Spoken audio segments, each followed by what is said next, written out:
Bismillahirrahmanirrahim. Assalamualaikum warahmatullahi wabarakatuh. Bersua dalam berita perdana malam ini saya Ahmad Nurul Airi Haji Rani. Dan saya Haryanti Jimatusin. Berita-berita utama malam ini. Kebawah Duli Yang Maha Mulia Paduka Seri Baginda Sultan dan Yang di-Pertuan Negara Brunei Darussalam berkenan menghantar titah perutusan tahniah berikutan dengan pelantikan Presiden Republik Sosialis Vietnam yang baharu.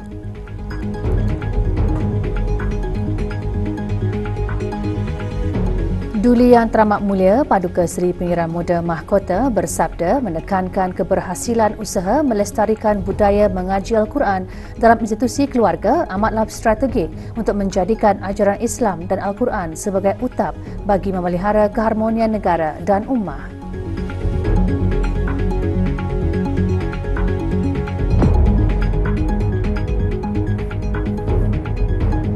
Kebawah Duli Yang Maha Mulia Paduka Seri Baginda Sultan Haji Hassan Al-Bolkiah Mu'izzuddin Wad Daulah Ibni Almarhum Sultan Haji Omar Ali Saifuddin Sadul Khairi Waddin Sultan dan Yang di-Pertuan Negara Brunei Darussalam telah berkenan menghantar titah perutusan tahniah kepada Tuan Yang Terutama Tolam Presiden Republik Sosialis Vietnam berikutan dengan pelantikannya sebagai Presiden Republik Sosialis Vietnam yang baharu.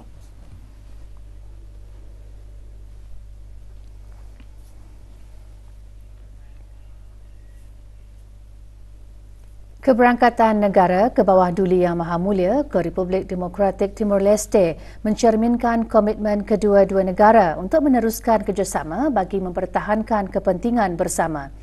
Penganugerahan bintang Grand Collar of the Order of Timor Leste ke hadapan Majlis Baginda lambang penghargaan yang tinggi serta hubungan persahabatan yang mesra dan harmoni antara rakyat negara Brunei Darussalam dan Republik Demokratik Timor Leste. Sorotan keberangkatan negara ke bawah Duli Yang Maha Mulia ke Republik Demokratik Timor Leste mengimbas kembali detik-detik bersejarah sepanjang keberangkatan tersebut.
I look forward to further enhancing and fortifying our warm bilateral relations across all levels in the years ahead.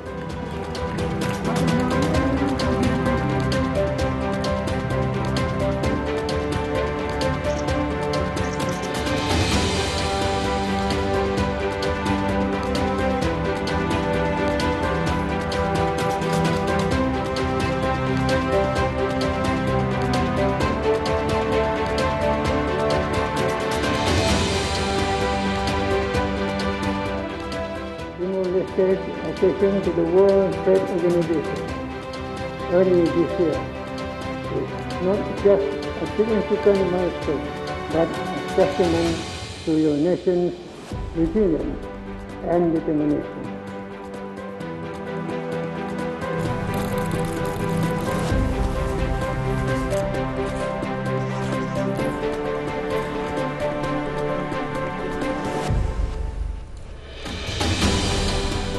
Extend my appreciation to you, the government, and the people of Timor-Leste for the warm hospitality and arrangements made for my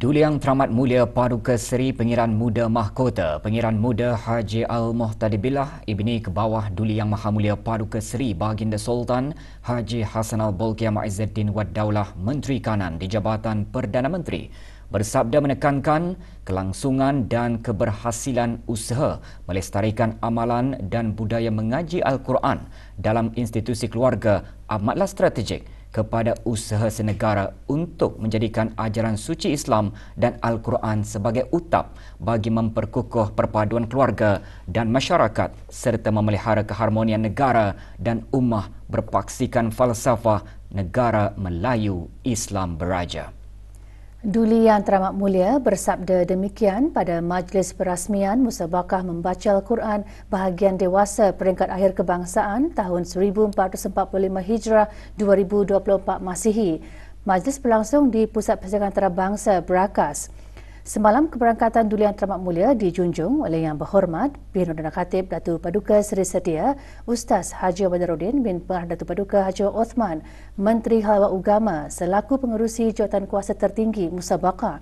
Yang Berhormat bin Datuk Laila Raja Major Jeneral Bersara Datuk Paduka Seri Haji Awang Halbi bin Haji Muhammad Yusof, Menteri di Jabatan Perdana Menteri dan Menteri Pertahanan kedua.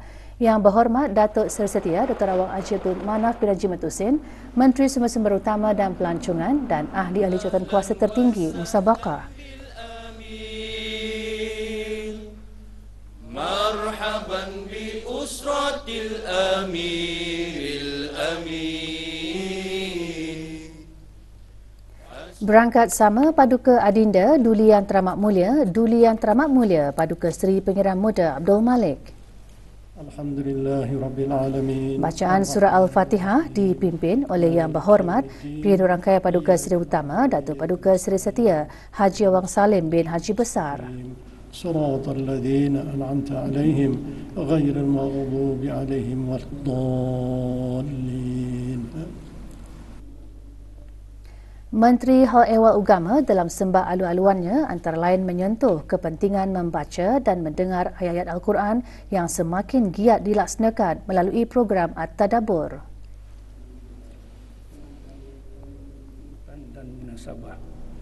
Usaha ini dapat digiatkan lebih lanjut insya-Allah dengan semakin ramainya lepasan-lepasan agama peringkat ijazah yang boleh berperanan dalam kegiatan tadabbur Al-Quran yang diprogramkan secara lebih sistematik. Duli Yang Teramat Mulia bersabda tema Musabaqah Al-Quran Pedomanku adalah amat tepat dan relevan dengan memelihara kesucian Al-Quran dan menjadikannya sebagai pedoman dapat membimbing dan memberi petunjuk serta solusi dalam setiap persoalan meliputi semua aspek kehidupan.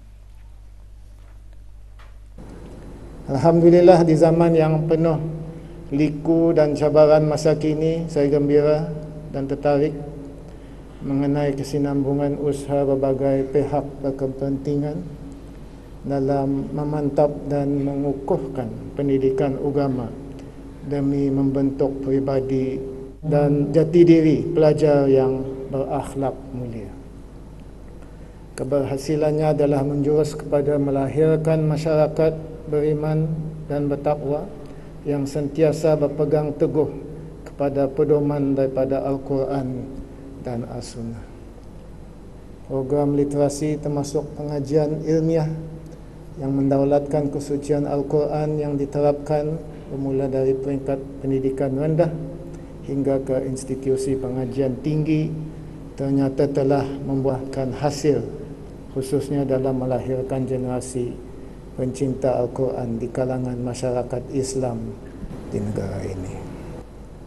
Peluang seumpamanya terus diperluaskan kepada setiap lapisan masyarakat akar umbi, termasuk usaha mengintegrasinya ke dalam sistem pendidikan negara. Sabda Duli Yang Teramat Mulia juga menyentuh mengenai peranan utama ibu bapa dan penjaga khususnya dalam membimbing serta mengajak seluruh ahli keluarga dalam melestarikan amalan dan budaya mengaji Al-Quran dalam institusi keluarga.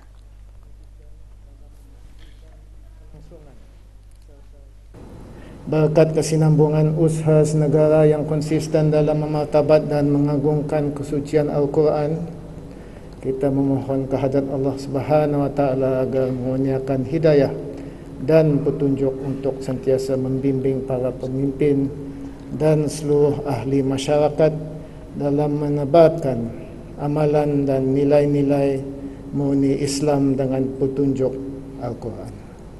Matlamat hakiki kita adalah untuk mendapatkan ganjaran pahala dan semata-mata meraih syafaat daripada umur kitab Al-Quran Al-Karim.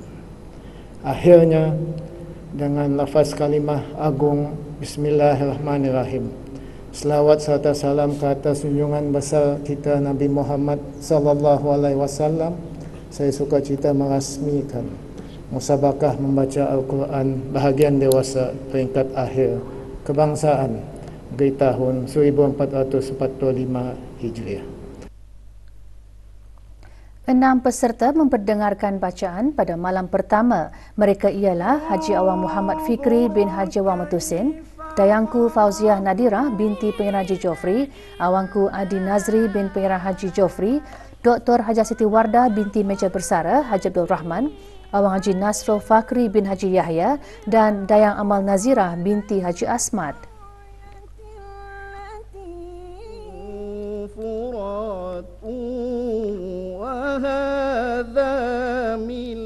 والذين يبيتون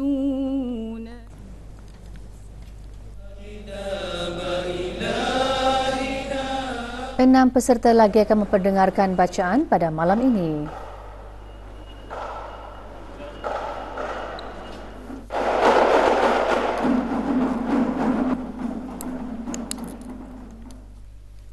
Transformasi gerai makan fasa 2 Jerudong Park dihasrat memupuk keusahawanan dan menggalakkan aktiviti ekonomi dalam negara. Dengan pelbagai hidangan menarik ditawarkan, Majlis Perasmian Gerai Makan Fasa 2 Jerudong Park JP diadakan petang kemarin. Perasmiannya disempurnakan oleh Yang Berhormat Datuk Seri Setia Dr. Awang Haji Abdul Manaf bin Haji Matusin, Menteri Sumber-Sumber Utama dan Pelancongan. Terdahulu Dayang Hajah Tutiati binti Haji Abdul Wahab, Setia Usaha Tetap Kementerian Sumber-Sumber Utama dan Pelancongan selaku pengerusi Lembaga Pengarah Kelab Jerudong Park mengongsikan pembukaan semula gerai makan itu menjadi platform bagi menyokong perusahaan tempatan selain menjadi hub bagi mengeratkan hubungan kekeluargaan melalui makanan. Gerai makan JP Fasa 2 ini beroperasi dari pagi hingga malam.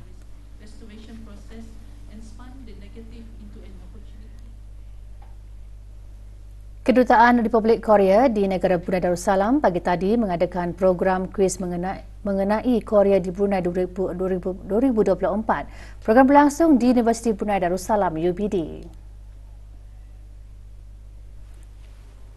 Antara yang hadir, Tuan Yang Terutama Kim Song-yoon, Duta Besar Istimewa dan Mutlak Republik Korea ke negara ini, dan Dr. Hazri bin Haji Kifli, Naib Chancellor UBD.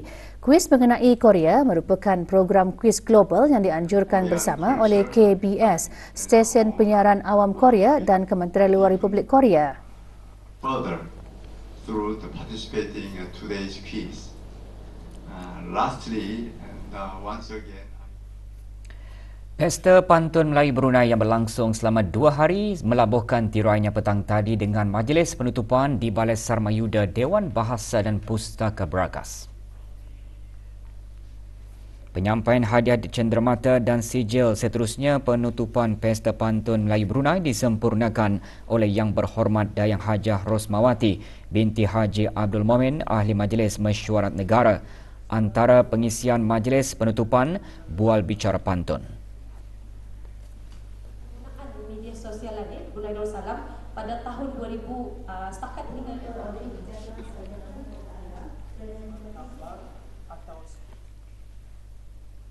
Pendekatan yang tegas dan pragmatik penting bagi memajukan agenda pelindungan pengguna di rantau ASEAN. Ini termasuk keperluan untuk menyusun strategi pasca 2025 bagi memastikan pengguna lebih diperkasa dengan hak untuk keselamatan dan pilihan serta diberikan maklumat yang betul bagi membuat keputusan yang bermaklumat serta diberi hak untuk didengari. Pemangku Setiausaha Tetap Ekonomi, Perdagangan dan Industri di Kementerian Kewangan dan Ekonomi mengongsikan perkara tersebut semasa Majlis Jamuan Makan Tengah Hari bagi Mesyuarat Jawatankuasa bagi Pelindungan Pengguna ASEAN ACCP kali ke-28 dan mesyuarat-mesyuarat berkaitan. Awang Muhammad Haris bin Brigadier Jeneral bersara Datuk Paduka Haji Ibrahim turut mengambil maklum bahawa ACCP telah mencapai kejayaan dalam melaksana inisiatif-inisiatif di bawah Pelan Tindakan Strategik Pelindungan Pengguna ASEAN 2025.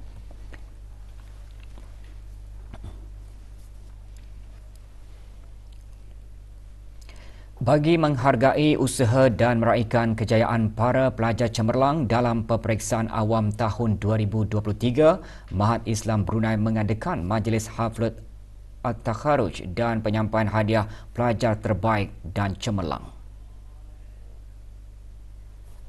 Penyampaian disempurnakan oleh Awang Haji Hardi Fadilah bin Haji Muhammad Saleh, Pemangku Timbalan Setia Usaha Tetap Dasar dan Keugamaan Kementerian Hal Ehwal Ugama. 40 pelajar menerima sijil dan hadiah bagi peperiksaan sijil pelajaran Ugama Brunei dan Brunei Cambridge GC peringkat O.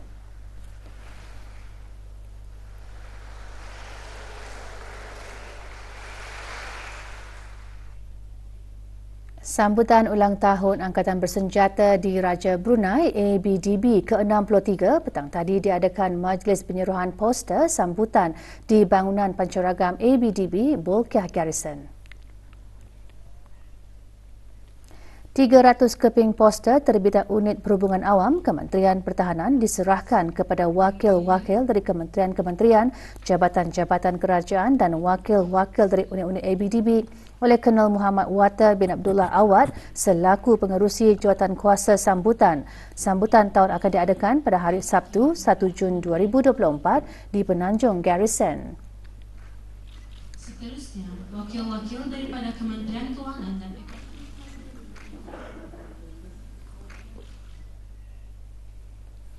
Laporan dari Tanah Suci.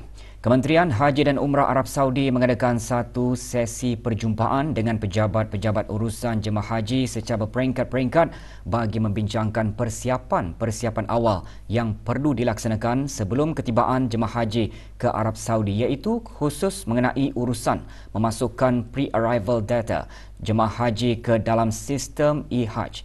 Kementerian Haji dan Umrah Arab Saudi mengendaki pre-arrival data tersebut disempurnakan sekurang-kurangnya 72 jam sebelum ketibaan jemaah haji ke Tanah Suci. Sesi perjumpaan diadakan di Bilik Operasi Kementerian Haji dan Umrah, Terminal Haji, Lapangan Terbang Terbangsa King Abdul Aziz, Jeddah. Hasil perjumpaan urusan memasukkan pre-arrival data jemaah haji negara Brunei Darussalam seramai 1,000 orang dapat dilaksanakan ke dalam sistem e-Hajj. Rombongan pejabat urusan jemaah haji negara diketuai oleh Awang Haji Muhammad Hisham bin Awang Haji Maidin, penolong Ketua Pejabat Urusan Jemaah Haji Negara Brunei Darussalam di Makkah Al-Mukarramah.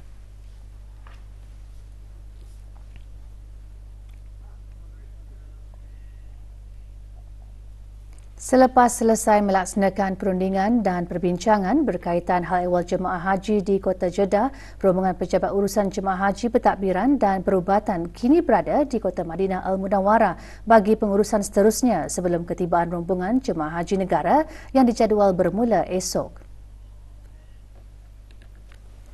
Perjalanan menuju ke Kota Madinah mengambil masa 5 jam. Sebaik tiba di Hotel Rauda Royal Inn, Madinah, rombongan dialalukan oleh Awang Haji Mahmud bin Haji Muhammad, Pengarah Urusan Darussalam Services Sdn Berhad.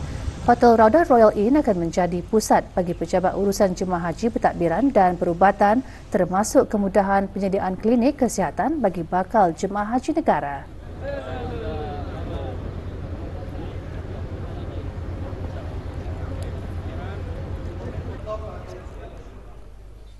Untuk memastikan segala keperluan perubatan dan kecemasan dapat disediakan untuk jemaah haji negara di Madinah, Pejabat Urusan Jemaah Haji Perubatan Negara Brunei Darussalam bekerjasama dengan Saudi German Hospital Madinah.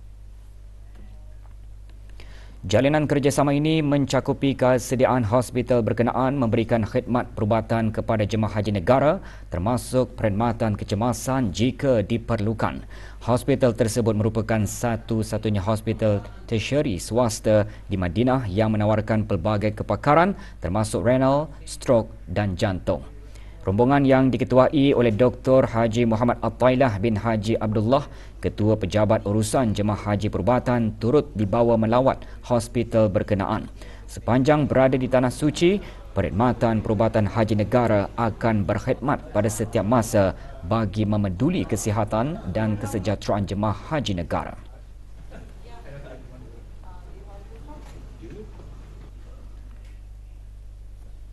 Bengkel bercerita yang diadakan selama 3 hari berakhir dengan penyampaian sijil dianjurkan oleh Jabatan Kemajuan Pelancongan. Bengkel disertai oleh 15 pemandu pelancong yang berdaftar dan berlesen di bawah Jabatan Kemajuan Pelancongan. Penyampaian sijil disempurnakan oleh Dayang Emilia Watikah binti Abdullah Jeming, pemangku Timbalan Pengarah Jabatan Kemajuan Pelancongan. Bengkel bertujuan meningkatkan kemahiran komunikasi pemandu pelancong dalam menyampaikan cerita dan maklumat dengan berkesan kepada pelancong.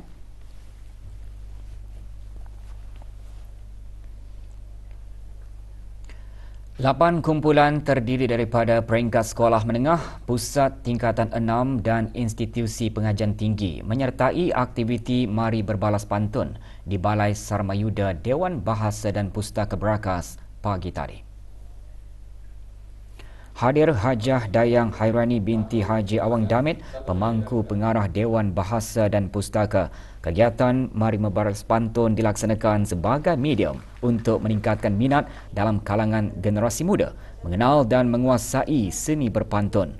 Mari Berbalas Pantun anjuran Dewan Bahasa dan Pustaka melalui bahagian penyelidikan, dokumentasi dan pengiktirafan merupakan salah satu pengisian kegiatan Pesta Pantun Melayu Brunei berbentuk pertandingan.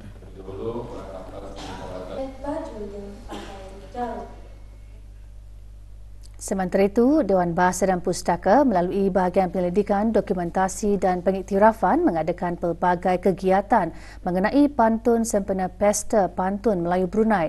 Kemarin, persembahan bermukun, kahut pantun, persembahan pantun meminang diadakan di Balai Sarmayuda, Dewan Bahasa dan Pustaka Berakas. Persembahan bermukun oleh kumpulan Mukun Juragan Muda Brunei Darussalam menyanyikan 2 irama iaitu Laila Manja dan Bunga Padi.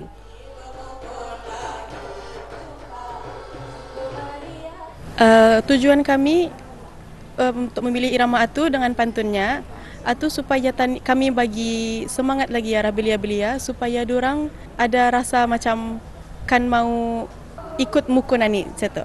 So kami ada pelapis. Manakala persembahan pantun meminang oleh penggiat seni tanah air Brunei Pestap mempunyai elemen menarik, antaranya ada unsur komedi, pantun dan suspen. Tujuan dan objektifnya adalah supaya masyarakat Melayu mesti lakat ingat ataupun indah lupakan tani punya inti sebagai orang Melayu yang pantun atau mesti tani mertabatkan dan tani naikkan. Dari 14 buah syarikat yang dikeluarkan surat amaran, 5 buah syarikat didapati gagal mematuhi surat amaran tersebut oleh Otoriti Perancang semasa Ops Kemas yang dijalankan oleh Otoriti Perancang, Jabatan Perancang Bandar dan Desa di daerah Brunei dan Muara baru-baru ini. 3 buah syarikat dikenakan denda kompaun RM250 bagi kesalahan kali pertama. Manakala 2 buah syarikat dikenakan denda kompaun RM500 bagi kesalahan kedua kerana masih melanggar peraturan-peraturan perancangan bandar dan desa komposisi kesalahan 2018 iaitu meletakkan, menggunakan, menghalang, mempamerkan barang-barang di kawasan letak kenderaan, kawasan kaki lima dan kawasan lanskap di premis perniagaan dan perusahaan tempat syarikat-syarikat berkenaan beroperasi. Syarikat-syarikat berkenaan diberikan tempoh 7 hari dari tarikh kompaun dikeluarkan untuk menjelaskan denda. Pihak Autoriti Perancang melalui Jabatan Perancang Bandar dan Desa Kementerian Pembangunan mengingatkan orang awam, pemilik-pemilik perniagaan dan perusahaan untuk mematuhi undang-undang perancangan dengan mendapatkan kebenaran perancangan bagi setiap kemajuan dan penggunaan tanah.